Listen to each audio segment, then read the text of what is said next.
Включили дишвошер в розетку и смотрим, работает ли борт. Вот этот, как обычно борт работает, он должен мигать, на нем лампочка должна мигать. Вот. Сейчас вот на этом борте ничего не мигает. Никаких лампочек. Поэтому, смотрите, вот здесь вот должен хоть что-то работать. Ничего не работает. Так, сейчас мы еще раз посмотрим внимательно. Горит ли лампочка? Вот, видите, лампочка не горит. Вот, значит, умер именно борт. Борт издает звуки такие жик, жик. Вам, наверное, они не слышны, но мне слышны.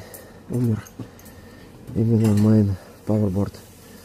А вот когда тут лампочка горит, то нужно менять дисплей.